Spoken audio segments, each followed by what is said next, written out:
Intro music with a gentle, thought-provoking melody fades in and then fades to background. Sound of pages turning, then a gentle chime. Have you ever wondered what the big deal is with all the different religions? We see them everywhere: churches, mosques, temples, synagogues. We hear about Christianity, Islam, Hinduism, Buddhism, Judaism, and it can feel like a giant, complicated puzzle. We're often told they're all so different, sometimes even in conflict. But what if I told you that while the paths look vastly different, they might all be pointing towards the same mountain peak? Let's take a 5-minute journey to explore this together. First up, let's talk about the Abrahamic religions: Judaism, Christianity, and Islam. Think of them as spiritual siblings. They all trace their roots back to a single figure, Abraham. They're all monotheistic, meaning they believe in one all-powerful God. For Jews, this is Yahweh, who made a covenant with their ancestors. Their sacred text is the Torah, the first 5 books of what Christians call the Old Testament. The central idea is living in accordance with God's laws. Then comes Christianity, which grew out of Judaism. Christians also believe in the God of Abraham in the Old Testament, but they have a crucial addition: Jesus Christ. They believe Jesus is the Son of God, the Messiah, who came to save humanity from sin. Their holy book is the Bible, which includes both the Old and New Testaments, the latter focusing on the life and teachings of Jesus. The core message: love, forgiveness, and salvation through faith in Jesus. Following that, Islam emerged in the 7th century. Muslims also worship the same one God of Abraham, whom they call Allah. They see figures like Moses and Jesus as important prophets. But for them, the final and most important prophet is Muhammad. Their sacred text is the Quran, which they believe is the direct word of Allah as revealed to Muhammad. The foundation of Islam rests on the 5 pillars, which include a declaration of faith, prayer, charity, fasting, and a pilgrimage to Mecca. The emphasis is on submission and surrender to God's will. So you see, siblings, they share a common ancestor, a belief in one God, and many of the same prophets. The main difference is who they see as the ultimate messenger and what they consider the final word. Sound of a gentle stream or wind chimes. Let's travel east and explore a different spiritual landscape with Hinduism and Buddhism. These are often called dharmic religions born in India, and they have a completely different feel.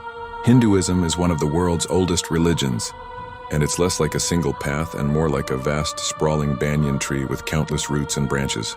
It's not strictly monotheistic or polytheistic.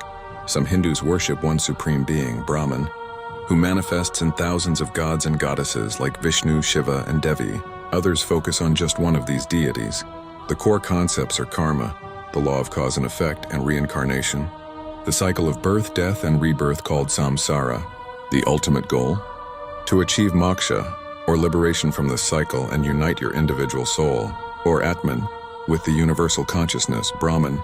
There's no single holy book, but a vast collection of scriptures like the Vedas and the Upanishads. And then, from this rich soil of Hindu thought, a prince named Siddhartha Gautama emerged. After seeing the world suffering, he set out on a quest for enlightenment. When he found it, he became the Buddha, which means the awakened one.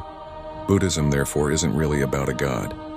It's a philosophy, a way of life centered on the Buddha's teachings. The core idea is the 4 noble truths. Life is suffering. Suffering is caused by craving and attachment.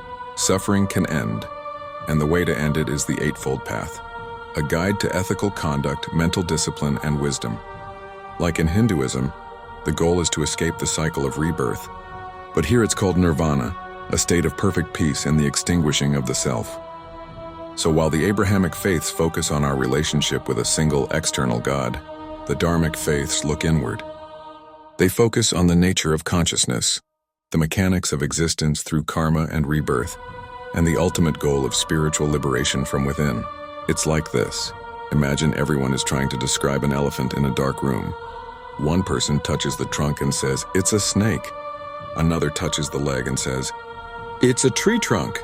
Someone else feels the tail and says, "It's a rope." They're all describing the same elephant, but from their limited perspective. Maybe, just maybe, these great religions are doing the same. They're using different languages, different symbols, and different stories to describe the same profound ultimate reality. One calls it God, another Allah, another Brahman, another Nirvana. The paths are different, one through devotion, one through surrender, one through wisdom.